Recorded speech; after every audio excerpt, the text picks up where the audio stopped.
Hello, and welcome aboard the Bookaneers Podcast. My name is Berryessa. Thank you so much for joining us for episode 4 of The Call of the Wild by Jack London, read by yours truly. If you're just now joining us, feel free to hit the button above to catch up on episodes 1, 2, and 3, or just continue and enjoy.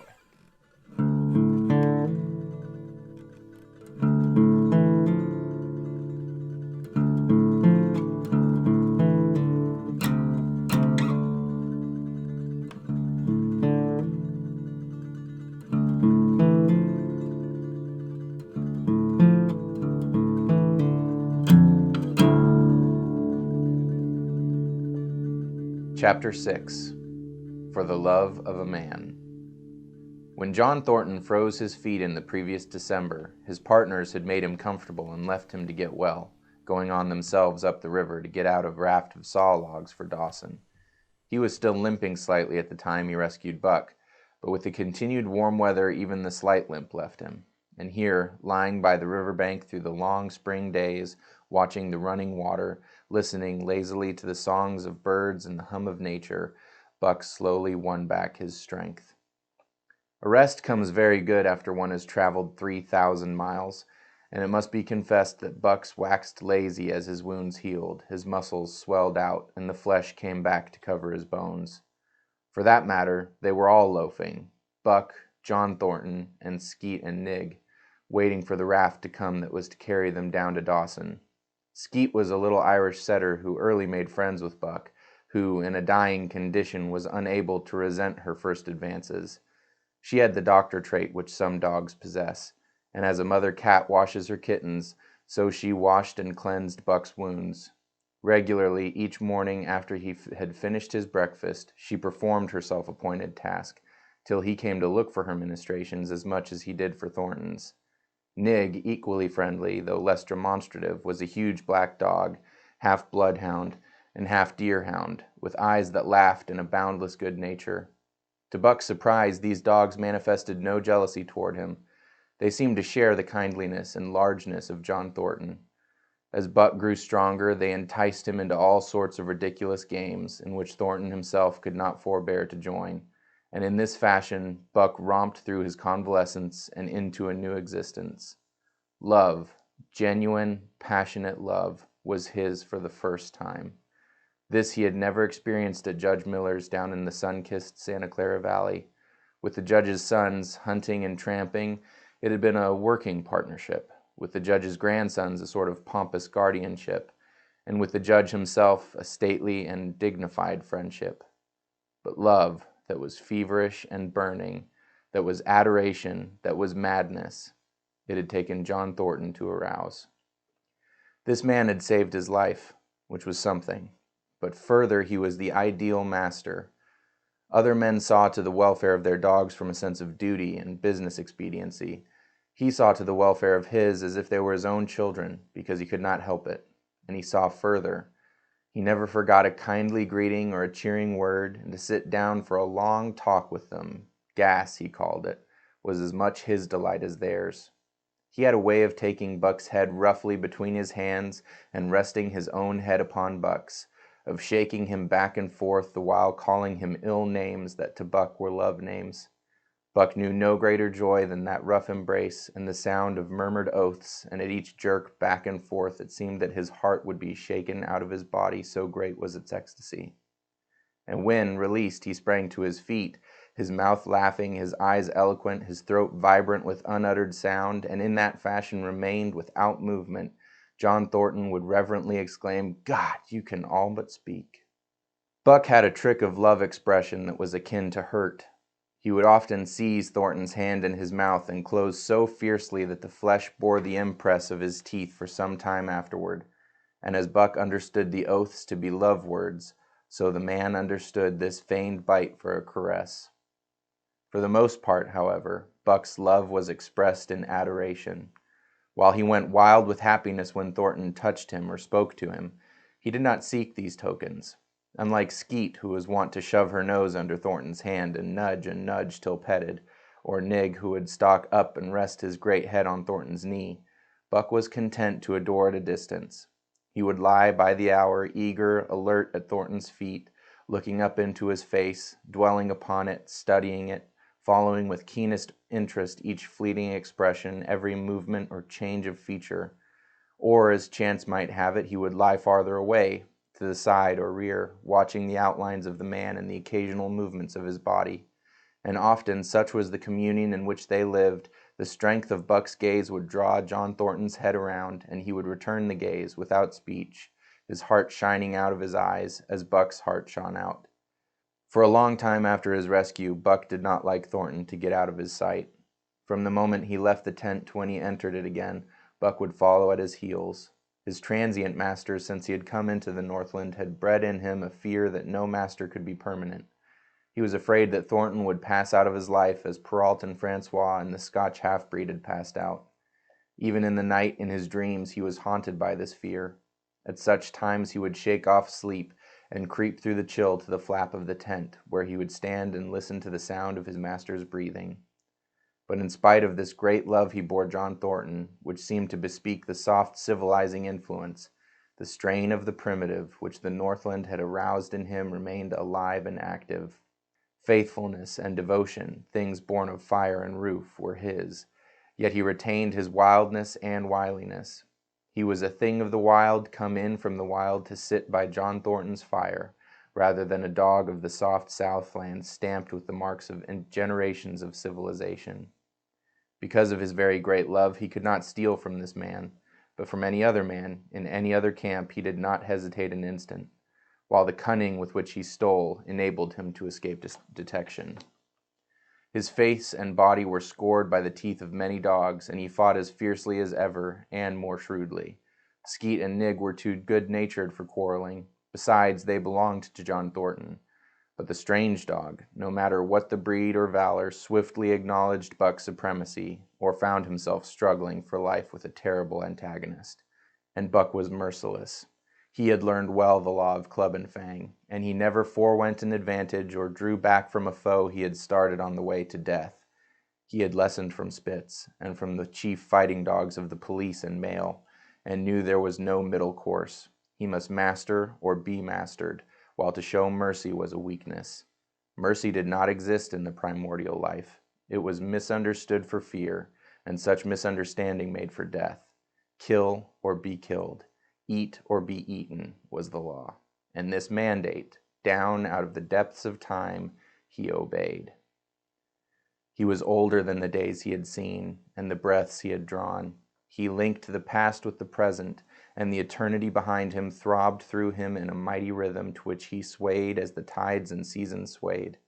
He sat by John Thornton's fire, a broad-breasted dog, white-fanged and long-furred, but behind him were the shades of all manner of dogs, half-wolves and wild wolves, urgent and prompting, tasting the savor of the meat he ate, thirsting for the water he drank, scenting the wind with him, listening with him, and telling him the sounds made by the wild life in the forest, dictating his moods, directing his actions, lying down to sleep with him when he lay down, and dreaming with him, and beyond him, and becoming themselves the stuff of his dreams. So peremptorily did these shades beckon him that each day mankind and the claims of mankind slipped farther from him. Deep in the forest a call was sounding, and as often as he heard this call, mysteriously thrilling and luring, he felt compelled to turn his back upon the fire and the beaten earth around it, and to plunge into the forest, and on he knew not where or why. Nor did he wonder where or why, the call sounding imperiously deep in the forest. But as often as he gained the soft unbroken earth and the green shade, the love for John Thornton drew him back to the fire again. Thornton alone held him. The rest of mankind was as nothing. Chance travelers might praise or pet him, but he was cold under it all. And from a too demonstrative man he would get up and walk away. When Thornton's partners, Hans and Pete, arrived on the long-expected raft, Buck refused to notice them till he learned they were close to Thornton. After that, he tolerated them in a passive sort of way, accepting favors from them as though he favored them by accepting. They were of the same large type as Thornton, living close to the earth, thinking simply and seeing clearly, and ere they swung the raft into the big eddy by the sawmill at Dawson, they understood Buck and his ways, and did not insist upon an intimacy such as obtained with Skeet and Nig. For Thornton, however, his love seemed to grow and grow. He alone among men could put a pack upon Buck's back in the summer traveling. Nothing was too great for Buck to do when Thornton commanded. One day they had grub-staked themselves from the proceeds of the raft and left Dawson for the headwaters of the Tanana.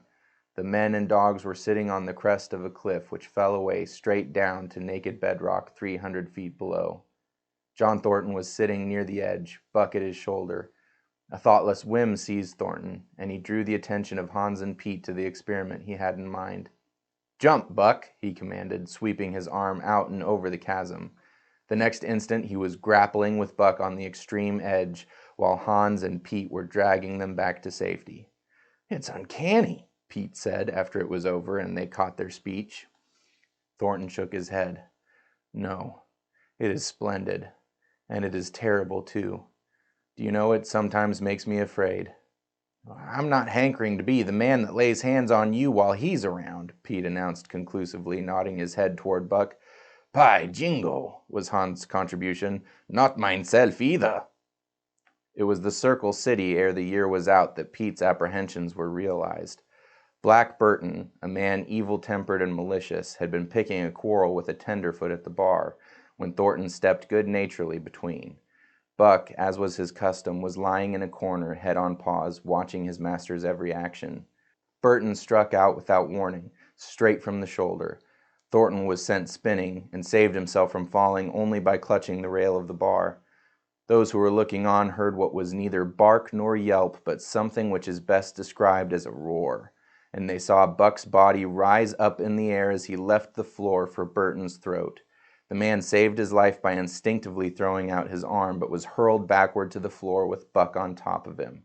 Buck loosed his teeth from the flesh of the arm and drove in again for the throat. This time the man succeeded only in partly blocking, and his throat was torn open. Then the crowd was upon Buck, and he was driven off, but while a surgeon checked the bleeding, he prowled up and down, growling furiously, attempting to rush in, and being forced back by an array of hostile clubs. A miners' meeting, called on the spot, decided that the dog had sufficient provocation, and Buck was discharged. But his reputation was made, and from that day his name spread through every camp in Alaska. Later on, in the fall of the year, he saved John Thornton's life in quite another fashion. The three partners were lining a long and narrow poling boat down a bad stretch of rapids on the 40-mile creek. Hans and Pete moved along the bank, snubbing with a thin manila rope from tree to tree, while Thornton remained in the boat, helping its descent by means of a pole, and shouting directions to the shore. Buck, on the bank, worried and anxious, kept abreast of the boat, his eyes never off his master. At a particularly bad spot, where a ledge of barely submerged rocks jutted out into the river, Hans cast off the rope, and while Thornton pulled the boat out into the stream, ran down the bank with the end in his hand to snub the boat when it had cleared the ledge. This it did, and was flying downstream in a current as swift as a mill race, when Hans checked it with the rope and checked too suddenly. The boat flirted over and snubbed into the bank bottom up, while Thornton, flung sheer out of it, was carried downstream toward the worst part of the rapids, a stretch of wild water in which no swimmer could live. Buck had sprung in on the instant, and at the end of 300 yards, amid a mad swirl of water, he overhauled Thornton. When he felt him grasp his tail, Buck headed for the bank, swimming with all his splendid strength. But the progress shoreward was slow, the progress downstream amazingly rapid. From below came the fatal roaring where the wild current went wilder and was rent in shreds and spray by the rocks which thrust through like the teeth of an enormous comb. The suck of the water as it took the beginning of the last steep pitch was frightful, and Thornton knew that the shore was impossible. He scraped furiously over a rock, bruised across a second, and struck a third with crushing force. He clutched its slippery top with both hands, releasing Buck, and above the roar of the churning water shouted, "Go, Buck, go!" Buck could not hold his own and swept on downstream, struggling desperately but unable to win back.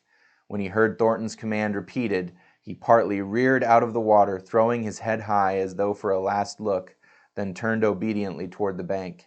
He swam powerfully and was dragged ashore by Pete and Hans at the very point where swimming ceased to be possible and destruction began. They knew that the time a man could cling to a slippery rock in the face of that driving current was a matter of minutes, and they ran as fast as they could up the bank to a point far above where Thornton was hanging on.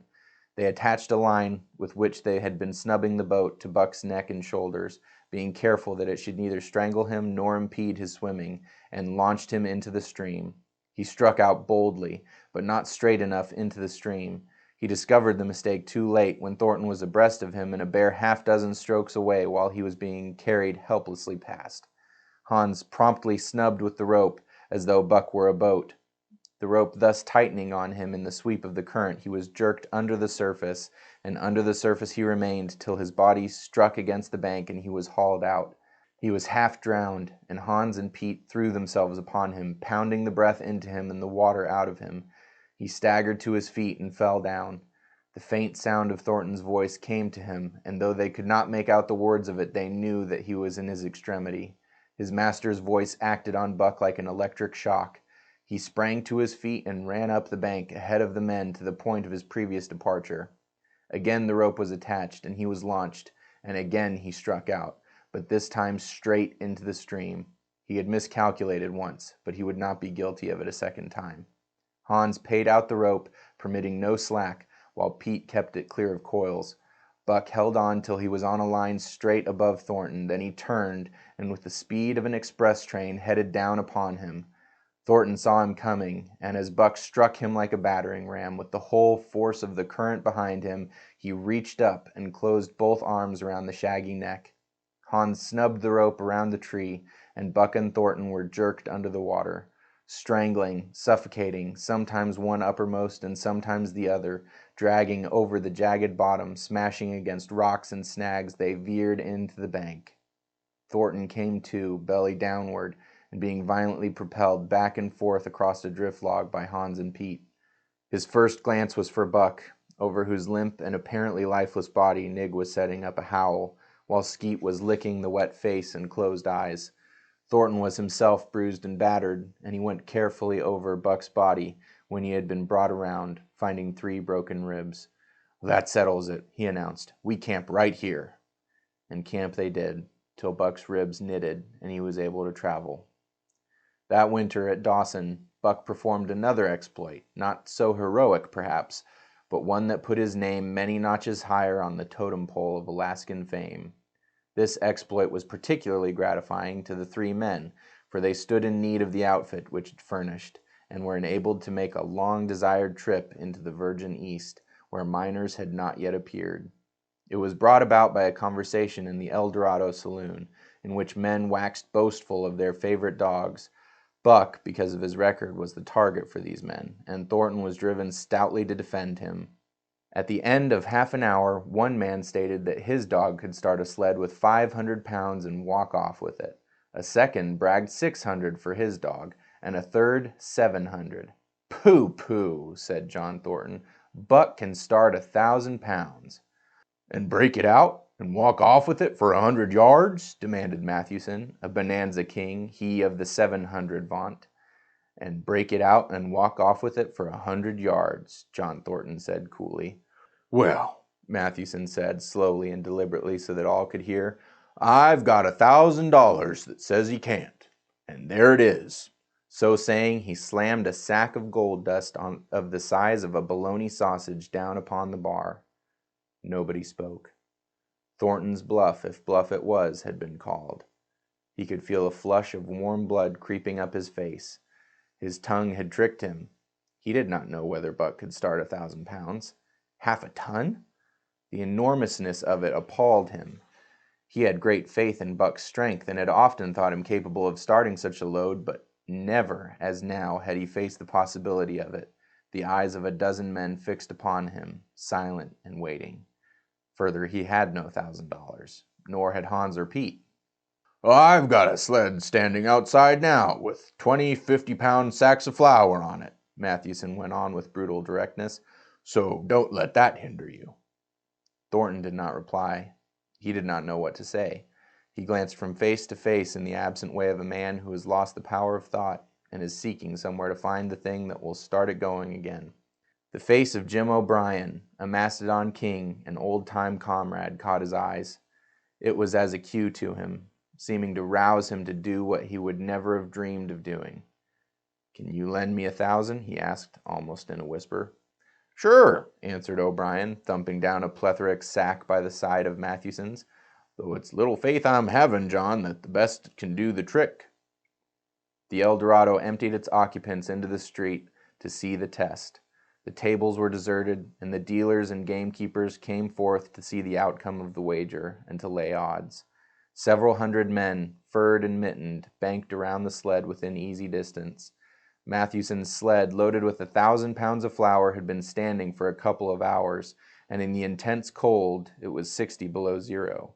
The runners had frozen fast to the hard-packed snow. Men offered odds of 2-1 that Buck could not budge the sled. A quibble arose concerning the phrase "break out." O'Brien contended it was Thornton's privilege to knock the runners loose, leaving Buck to break it out from a dead standstill. Mathewson insisted that the phrase included breaking the runners from the frozen grip of the snow. A majority of the men who had witnessed the making of the bet decided in his favor, whereat the odds went up to 3-1 against Buck. There were no takers. Not a man believed him capable of the feat. Thornton had been hurried into the wager, heavy with doubt, and now that he looked at the sled itself, the concrete fact with the regular team of 10 dogs curled up in the snow before it, the more impossible the task appeared. Mathewson waxed jubilant. 3-1, he proclaimed. "I'll lay you another 1,000 at that figure, Thornton. What do you say?" Thornton's doubt was strong in his face, but his fighting spirit was aroused. The fighting spirit that soars above odds, fails to recognize the impossible, and is deaf to all save the clamor for battle. He called Hans and Pete to him. Their sacks were slim, and with his own the 3 partners could rake together only $200. In the ebb of their fortunes, this sum was their total capital, yet they laid it unhesitatingly against Mathewson's 600. The team of 10 dogs was unhitched, and Buck, with his own harness, was put into the sled. He had caught the contagion of the excitement, and he felt that in some way he must do a great thing for John Thornton. Murmurs of admiration at his splendid appearance went up. He was in perfect condition, without an ounce of superfluous flesh, and the 150 pounds that he weighed were so many pounds of grit and virility.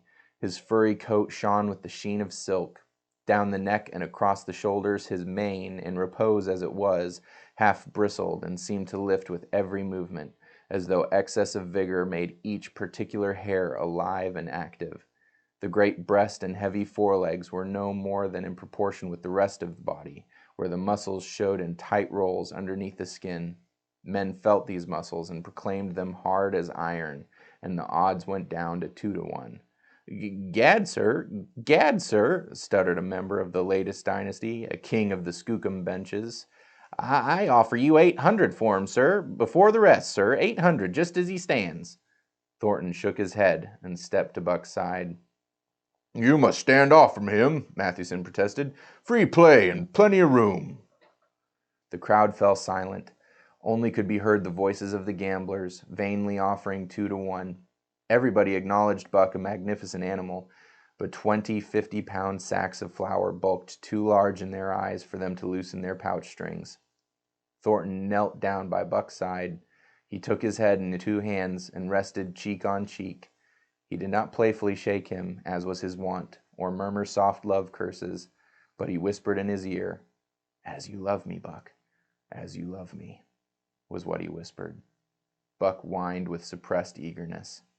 The crowd was watching curiously. The affair was growing mysterious. It seemed like a conjuration. As Thornton got to his feet, Buck seized his mittened hand between his jaws, pressing in with his teeth and releasing slowly, half reluctantly. It was the answer, in terms not of speech, but of love. Thornton stepped well back. "Now, Buck," he said. Buck tightened the traces. then slacked them for a matter of several inches. It was the way he had learned. "Gee!" Thornton's voice rang out, sharp in the tense silence. Buck swung to the right, ending the movement in a plunge that took up the slack and with a sudden jerk arrested his 150 pounds. The load quivered, and from under the runners arose a crisp crackling. "Ha!" Thornton commanded. Buck duplicated the maneuver, this time to the left. The crackling turned into a snapping, the sled pivoting and the runners slipping and grating several inches to the side. The sled was broken out. Men were holding their breaths, intensely unconscious of the fact. Now, mush! Thornton's command cracked out like a pistol shot. Buck threw himself forward, tightening the traces with a jarring lunge. His whole body was gathered compactly together in the tremendous effort, the muscles writhing and knotting like live things under the silky fur. His great chest was low to the ground, his head forward and down, while his feet were flying like mad, the claws scarring the hard-packed snow in parallel grooves. The sled swayed and trembled, half started forward. One of his feet slipped, and one man groaned aloud. Then the sled lurched ahead in what appeared a rapid succession of jerks, though it never really came to a dead stop again. Half an inch, 2 inches. The jerks perceptibly diminished. As the sled gained momentum, he caught them up till it was moving steadily along. Men gasped and began to breathe again, unaware that for a moment they had ceased to breathe. Thornton was running behind, encouraging Buck with short, cheery words. The distance had been measured off, and as he neared the pile of firewood which marked the end of the 100 yards, a cheer began to grow and grow, which burst into a roar as he passed the firewood and halted at command. Every man was tearing himself loose. Even Matthewson. Hats and mittens were flying in the air. Men were shaking hands, it did not matter with whom, and bubbling over in a general incoherent babble. But Thornton fell on his knees beside Buck. Head was against head, and he was shaking him back and forth. Those who hurried up heard him cursing Buck, and he cursed him long and fervently and softly and lovingly. Gad, sir, spluttered the Skookum Bench King. "I'll give you 1,000 for him, sir. 1,000, sir. 1,200, sir." Thornton rose to his feet. His eyes were wet. The tears were streaming frankly down his cheeks. "Sir," he said to the Skookum Bench King, "no, sir. You can go to hell, sir. It's the best I can do for you, sir." Buck seized Thornton's hand in his teeth. Thornton shook him back and forth. As though animated by a common impulse, the onlookers drew back to a respectful distance, nor were they again indiscreet enough to interrupt. Chapter 7. The Sounding of the Call. When Buck earned $1,600 in 5 minutes for John Thornton, he made it possible for his master to pay off certain debts and to journey with his partners into the East after a fabled lost mine, the history of which was as old as the history of the country.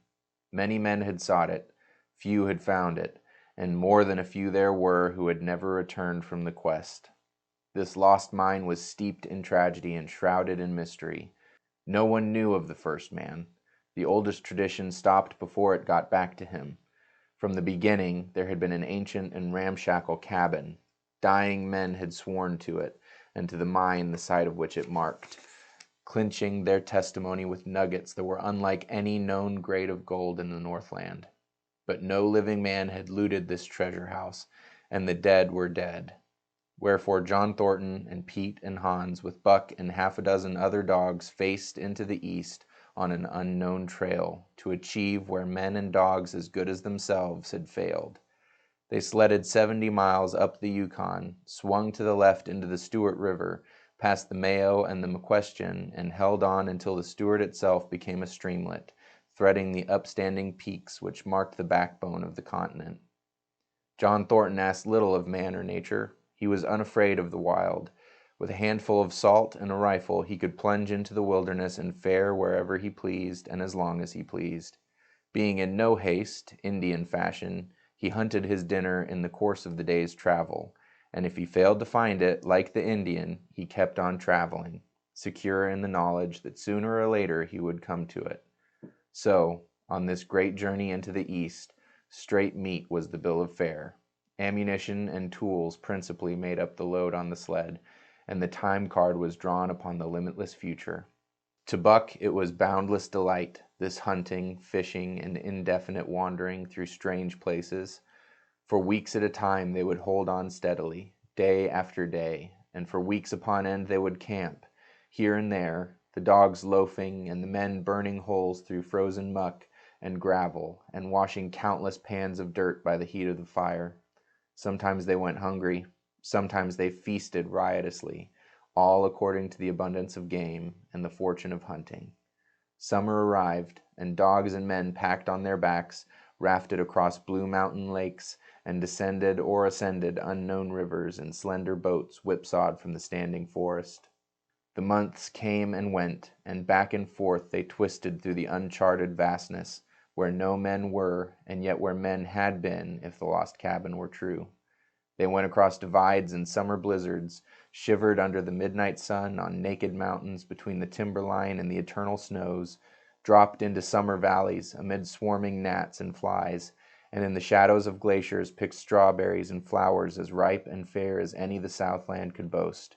In the fall of the year they penetrated a weird lake country, sad and silent, where waterfowl had been, but where there was no life, nor sign of life, only the blowing of chill winds, the forming of ice in sheltered places, and the melancholy rippling of waves on lonely beaches. And through another winter they wandered on the obliterated trails of men who had gone before. Once they came upon a path blazed through the forest, an ancient path, and the lost cabin seemed very near. But the path began nowhere and ended nowhere, and it remained mystery, as the man who made it and the reason he made it remained mystery. Another time they chanced upon the time-graven wreckage of a hunting lodge, and amid the shreds of rotted blankets John Thornton found a long-barreled flintlock. He knew it for a Hudson Bay Company gun of the young days in the Northwest, when such a gun was worth its height in beaver skins packed flat. And that was all. No hint as to the man who in early days had reared the lodge and left the gun among the blankets. Spring came on once more, and at the end of all their wandering they found not the lost cabin, but a shallow placer in a broad valley where the gold showed like yellow butter across the bottom of the washing pan. They sought no further. Each day they worked earned them thousands of dollars in clean dust and nuggets, and they worked every day. The gold was sacked in moose-hide bags, 50 pounds to the bag, and piled like so much firewood outside the spruce bough lodge. Like giants they toiled, days flashing on the heels of days like dreams as they heaped the treasure up. There was nothing for the dogs to do, save the hauling in of meat now and again that Thornton killed, and Buck spent long hours musing by the fire. The vision of the short-legged, hairy man came to him more frequently, now that there was little work to be done, and often, blinking by the fire, Buck wandered with him in that other world which he remembered. The salient thing of this other world seemed fear. When he watched the hairy man sleeping by the fire, head between his knees and hands clasped above, Buck saw that he slept restlessly, with many starts and awakenings, at which times he would peer fearfully into the darkness and fling more wood upon the fire.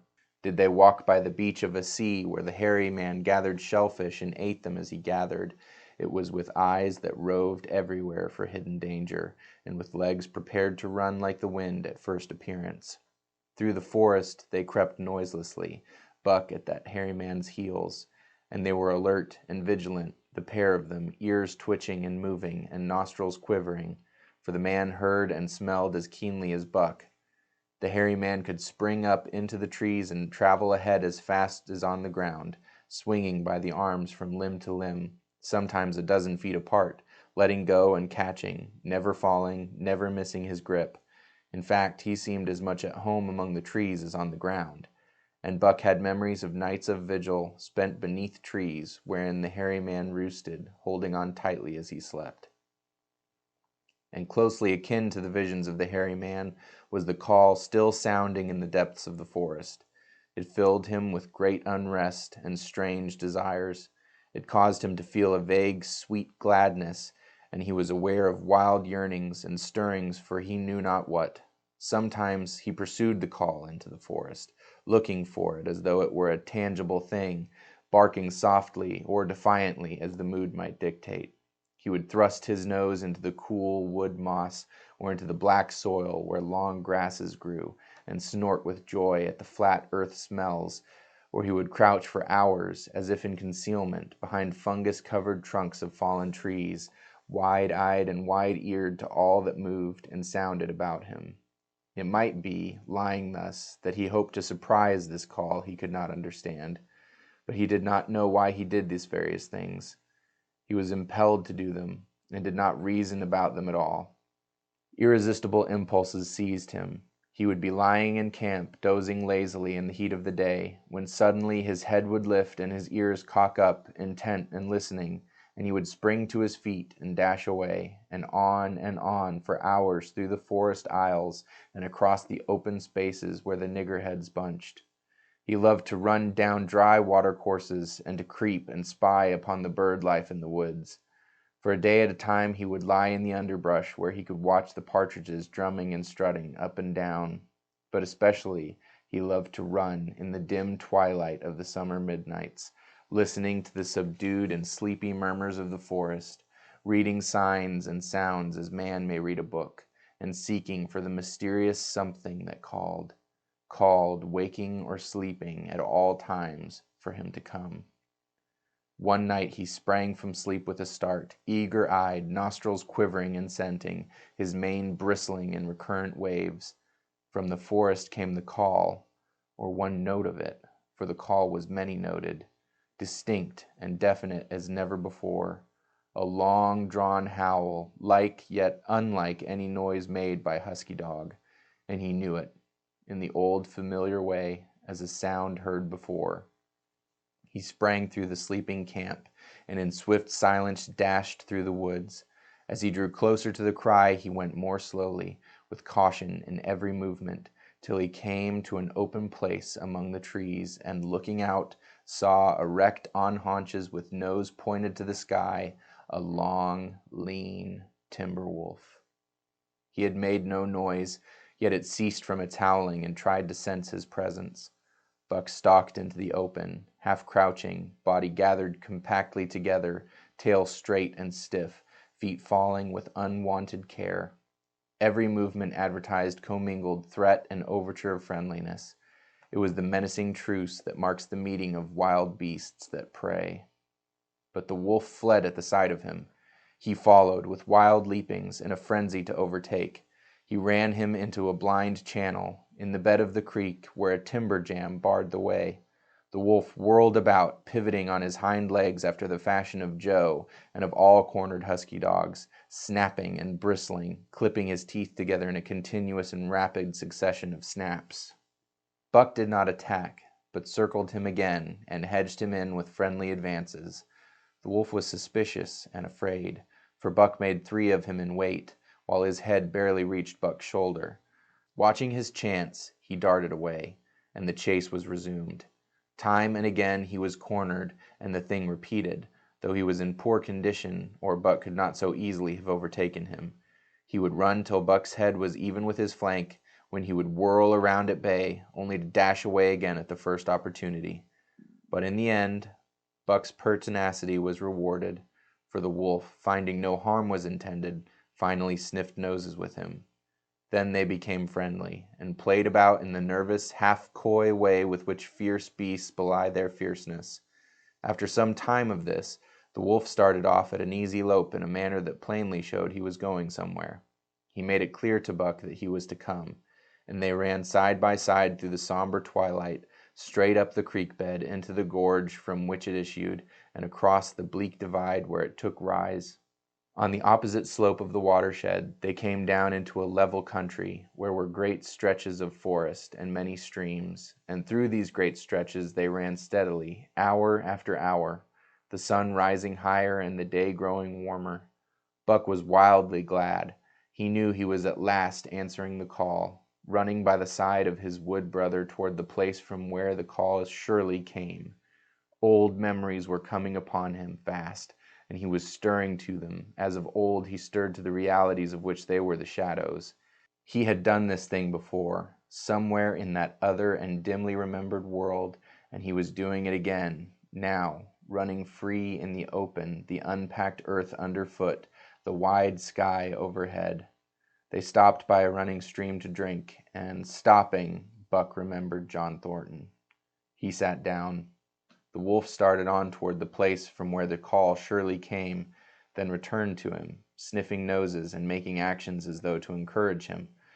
But Buck turned about and started slowly on the back track. For the better part of an hour the wild brother ran by his side, whining softly. Then he sat down, pointed his nose upward, and howled. It was a mournful howl, and as Buck held steadily on his way, he heard it grow faint and fainter until it was lost in the distance. John Thornton was eating dinner when Buck dashed into camp and sprang upon him in a frenzy of affection, overturning him, scrambling upon him, licking his face, biting his hand, playing the general Tom Fool, as John Thornton characterized it, the while he shoved Buck back and forth and cursed him lovingly. For 2 days and nights Buck never left camp, never let Thornton out of his sight.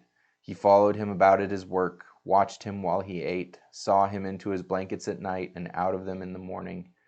But after 2 days, the call in the forest began to sound more imperiously than ever.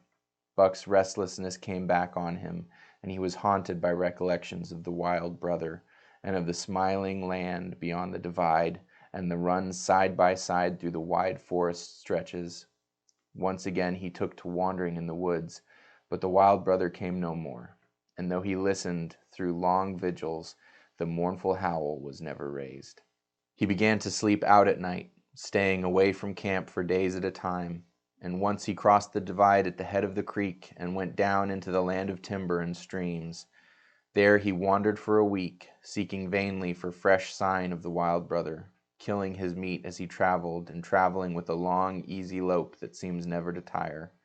He fished for salmon in a broad stream that emptied somewhere into the sea, and by this stream he killed a large black bear, blinded by the mosquitoes while likewise fishing, and raging through the forest, helpless and terrible. Even so, it was a hard fight, and it aroused the last latent remnants of Buck's ferocity. And 2 days later, when he returned to his kill and found a dozen wolverines quarreling over the spoil, he scattered them like chaff, and those that fled left 2 behind who would quarrel no more. The blood longing became stronger than ever before. He was a killer, a thing that preyed, living on the things that lived, unaided, alone, by the virtue of his own strength and prowess, surviving triumphantly in a hostile environment where only the strong survived. Because of all this, he became possessed of a great pride in himself, which communicated itself like a contagion to his physical being. It advertised itself in all his movements, was apparent in the play of every muscle, spoke plainly as speech in the way he carried himself, and made his glorious furry coat, if anything, more glorious. But for the stray brown on his muzzle and above his eyes, and for the splash of white hair that ran midmost down his chest, he might well have been mistaken for a gigantic wolf, larger than the largest of the breed. From his St. Bernard father he had inherited size and weight, but it was his shepherd mother who had given shape to that size and weight. His muzzle was the long wolf muzzle, save that it was larger than the muzzle of any wolf, and his head, somewhat broader, was the wolf head on a massive scale.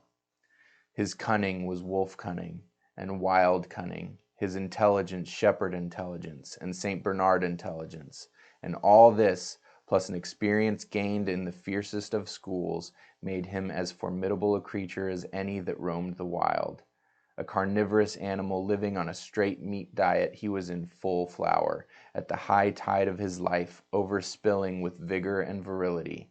When Thornton passed a caressing hand along his back, a snapping and crackling followed the hand, each hair discharging its pent magnetism at the contact. Every part, brain and body, nerve tissue and fiber, was keyed to the most exquisite pitch, and between all the parts there was a perfect equilibrium or adjustment. To the sights and sounds and events which required action he responded with lightning-like rapidity. Quickly as a husky dog could leap to defend from attack or to attack, he could leap twice as quickly. He saw the movement or heard sound and responded in less time than another dog required to compass the mere seeing or hearing. He perceived and determined and responded in the same instant. In point of fact, the three actions of perceiving, determining, and responding were sequential, but so infinitesimal were the intervals of time between them that they appeared simultaneous. His muscles were surcharged with vitality and snapped into play sharply, like steel springs. Life streamed through him in splendid flood, glad and rampant, until it seemed that it would burst him asunder in sheer ecstasy and pour forth generously over the world. "Never was there such a dog," said John Thornton one day, as the partners watched Buck marching out of camp. "When he was made, the mold was broke," said Pete. "By jingo, I think so myself," Hans affirmed. They saw him marching out of camp, but they did not see the instant and terrible transformation which took place as soon as he was within the secrecy of the forest. He no longer marched. At once he became a thing of the wild, stealing along softly, cat-footed, a passing shadow that appeared and disappeared among the shadows. He knew how to take advantage of every cover, to crawl on his belly like a snake, and like a snake to leap and strike. He could take a ptarmigan from its nest, kill a rabbit as it slept, and snap in mid-air the little chipmunks fleeing a second too late for the trees. Fish in open pools were not too quick for him, nor were beaver mending their dams too wary. He killed to eat, not from wantonness, but he preferred to eat what he killed himself. So a lurking humor ran through his deeds, and it was his delight to steal upon the squirrels, and, when he all but had them, to let them go, chattering in mortal fear to the treetops. As the fall of the year came on, the moose appeared in greater abundance, moving slowly down to meet the winter in the lower and less rigorous valleys. Buck had already dragged down a stray part-grown calf, but he wished strongly for a larger and more formidable quarry, and he came upon it one day on the divide at the head of the creek. A band of 20 moose had crossed over from the land of streams and timber, and chief among them was a great bull. He was in savage temper, and standing over 6 feet from the ground was as formidable an antagonist as even Buck could desire. Back and forth the bull tossed his great palmated antlers, branching to 14 points, and embracing 7 feet within the tips. His small eyes burned with a vicious and bitter light, while he roared with fury at sight of Buck. From the bull's side, just forward of the flank, protruded a feathered arrow end, which accounted for his savageness. Guided by that instinct which came from the old hunting days of the primordial world, Buck proceeded to cut the bull out from the herd. It was no slight task. He would bark and dance about in front of the bull, just out of the reach of the giant antlers and of the terrible splay hooves which could have stamped his life out with a single blow. Unable to turn his back on the fanged danger and go on, the bull would be driven into paroxysms of rage. At such moments he charged Buck, who retreated craftily, luring him on by a simulated inability to escape. But when he was thus separated from his fellows, 2 or 3 of the younger bulls would charge back upon Buck and enable the wounded bull to rejoin the herd. There is a patience of the wild, dogged, tireless, persistent as life itself, that holds motionless for endless hours the spider in its web, the snake in its coils, the panther in its ambuscade. This patience belongs particularly to life when it hunts its living food, and it belonged to Buck, as he clung to the flank of the herd, retarding its march, irritating the young bulls, worrying the cows with their half-grown calves, and driving the wounded bull mad with helpless rage. For half a day this continued. Buck multiplied himself, attacking from all sides, enveloping the herd in a whirlwind of menace, cutting out his victim as fast as it could rejoin its mates, wearing out the patience of creatures preyed upon, which is a lesser patience than that of creatures preying. As the day wore along and the sun dropped to its bed in the northwest, the darkness had come back and the fall nights were 6 hours long. The young bulls retraced their steps more and more reluctantly to the aid of their beset leader. The downcoming winter was harrying them on the lower levels, and it seemed they could never shake off this tireless creature that held them back. Besides, it was not the life of the herd or of the young bulls that was threatened. The life of only one member was demanded, which was a remoter interest than their lives, and in the end they were content to pay the toll. As twilight fell, the old bull stood with lowered head, watching his mates, the cows he had known, the calves he had fathered, the bulls he had mastered, as they shambled on at a rapid pace through the fading light. He could not follow, for before his nose leaped the merciless fanged terror that would not let him go. 300 weight more than half a ton he weighed. He had lived a long, strong life, full of fight and struggle, and at the end he faced death at the teeth of a creature whose head did not reach beyond his great knuckled knees. From then on, night and day, Buck never left his prey, never gave it a moment's rest, never permitted it to browse the leaves of trees or the shoots of young birch and willow, nor did he give the wounded bull opportunity to slake his burning thirst in the slender trickling streams they crossed. Often in desperation he burst into long stretches of flight. At such times Buck did not attempt to stay him, but loped easily at his heels, satisfied with the way the game was played, lying down when the moose stood still, attacking him fiercely when he strove to eat or drink. The great head drooped more and more under its tree of horns, and the shambling trot grew weak and weaker. He took to standing for long periods with nose to the ground, dejected ears dropped limply, and Buck found more time in which to get water for himself and in which to rest. At such moments, panting with red lolling tongue and with eyes fixed on the big bull, it appeared to Buck that a change was coming over the face of things. He could feel a new stir in the land. As the moose were coming into the land, other kinds of life were coming in. Forest and stream and air seemed palpitant with their presence. The news of it was borne in upon him, not by sight or sound or smell, but by some other and subtler sense. He heard nothing, saw nothing, yet knew that the land was somehow different, that through it strange things were afoot and ranging, and he resolved to investigate after he had finished the business at hand. At last, at the end of the 4th day, he pulled the great moose down.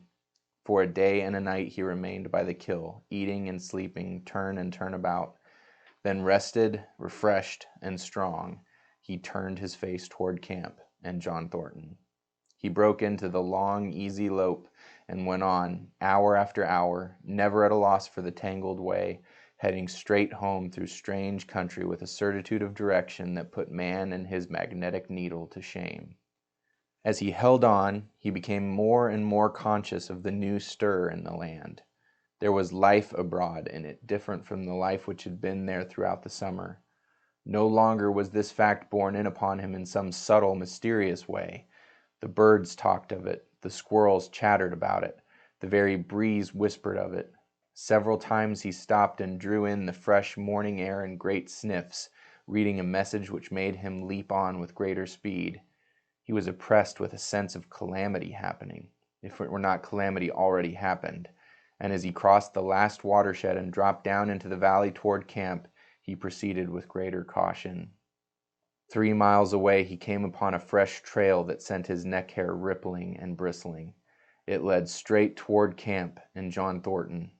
Buck hurried on, swiftly and stealthily, every nerve straining and tense, alert to the multitudinous details which told a story, all but the end. His nose gave him a varying description of the passage of the life on the heels of which he was traveling. He remarked the pregnant silence of the forest. The bird life had flitted, the squirrels were in hiding. One only he saw, a sleek gray fellow, flattened against a gray dead limb so that he seemed a part of it, a woody excrescence upon the wood itself. As Buck slid along with the obscureness of a gliding shadow, his nose was jerked suddenly to the side, as though a positive force had gripped and pulled it. He followed the new scent into a thicket and found Nig. He was lying on his side, dead where he had dragged himself, an arrow protruding, head and feathers, from either side of his body. 100 yards farther on, Buck came upon one of the sled dogs Thornton had bought in Dawson. This dog was thrashing about in a death struggle directly on the trail, and Buck passed around him without stopping. From the camp came the faint sound of many voices, rising and falling in a sing-song chant.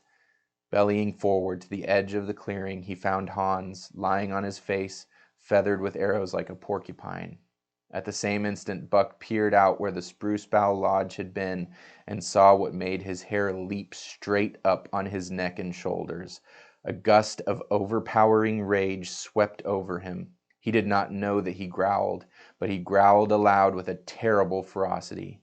For the last time in his life, he allowed passion to usurp cunning and reason, and it was because of his great love for John Thornton that he lost his head.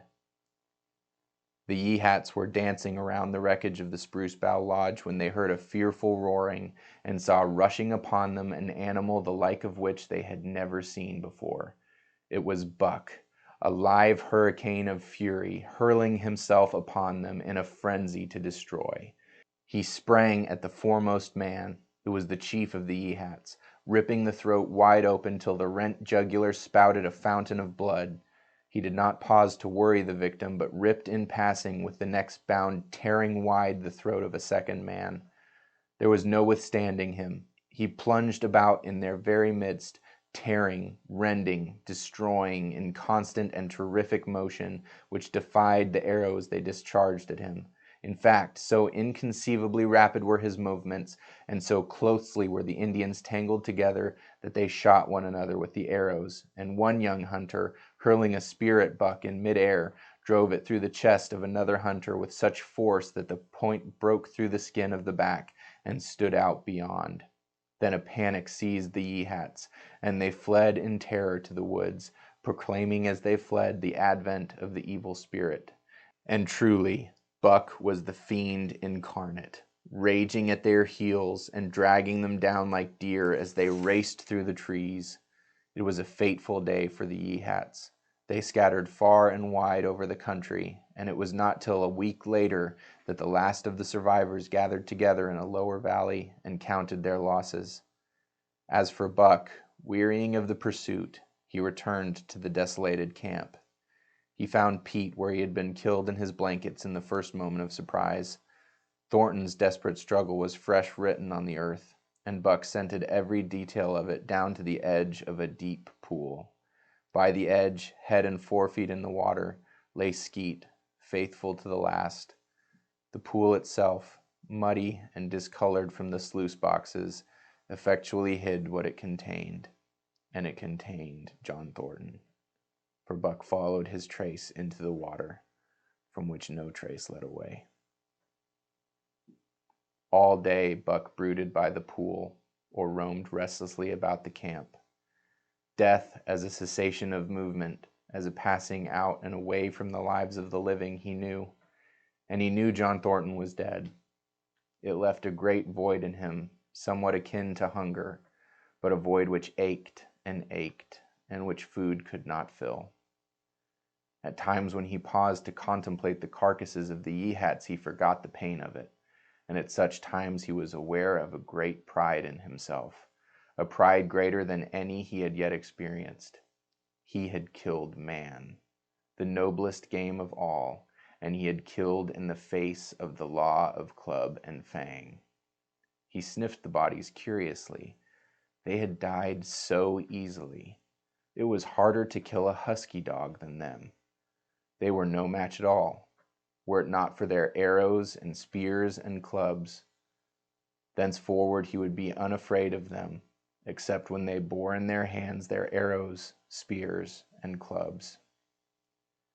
Night came on, and a full moon rose high over the trees into the sky, lighting the land till it lay bathed in ghostly day.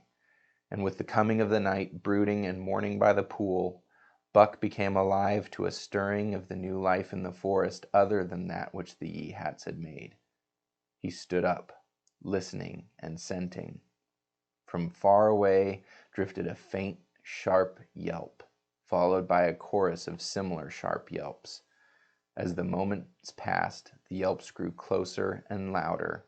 Again, Buck knew them as things heard in that other world which persisted in his memory. He walked to the center of the open space and listened. It was the call, the many-noted call, sounding more luringly and compellingly than ever before, and as never before he was ready to obey. John Thornton was dead. The last tie was broken. Man and the claims of man no longer bound him. Hunting their living meat, as the Yeehats were hunting it, on the flanks of the migrating moose, the wolf pack had at last crossed over from the land of streams and timber and invaded Buck's Valley.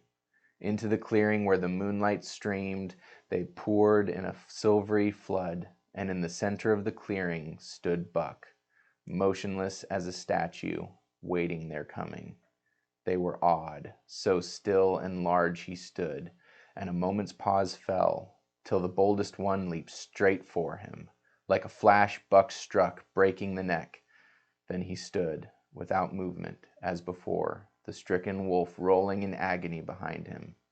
3 others tried it in sharp succession, and one after the other they drew back, streaming blood from slashed throats or shoulders.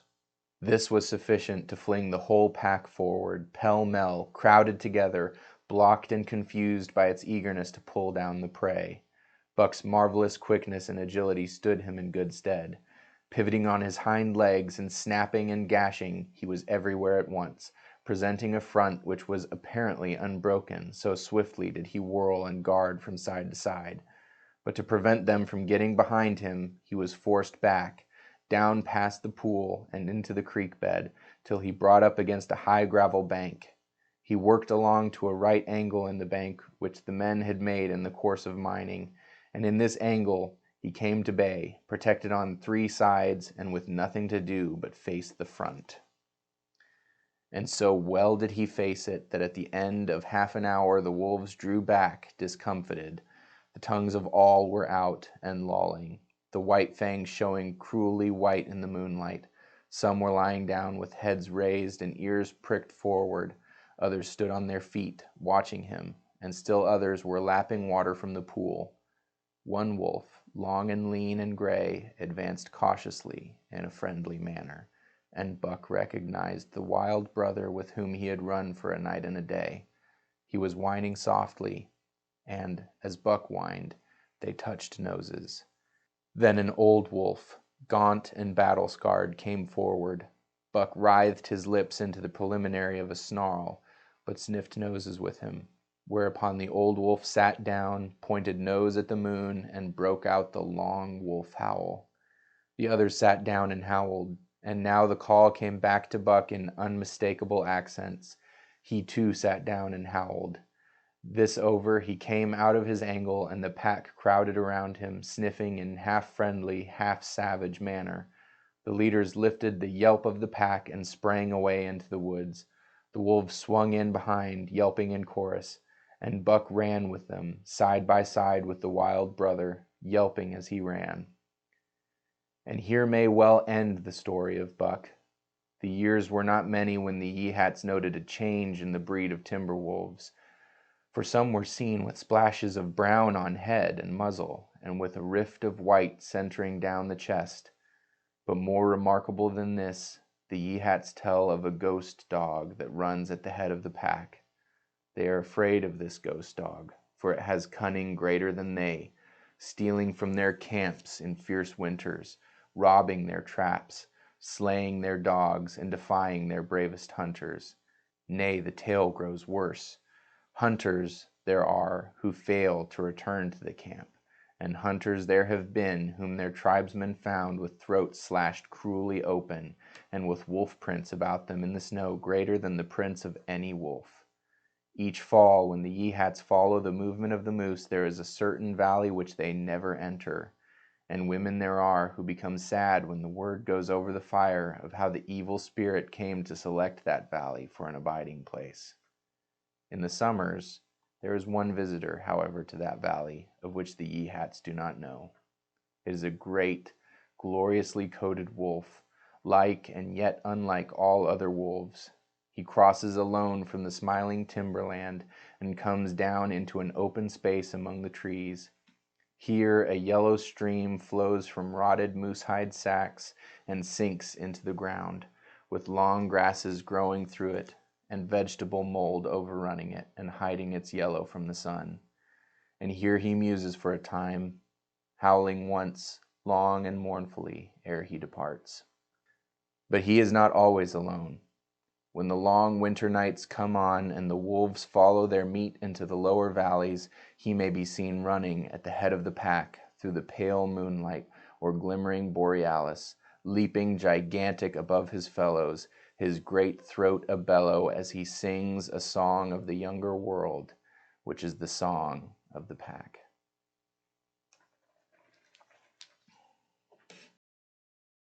Thanks again for joining us. If you liked what you heard, please hit the buttons below, give us a like and a subscribe, and hit that bell icon so you get notified whenever we drop a new video. You can follow the links to find us on Facebook, Instagram, and Twitter. Please share us with your friends and family, and join us next time for the next episode of the Bookaneers Podcast.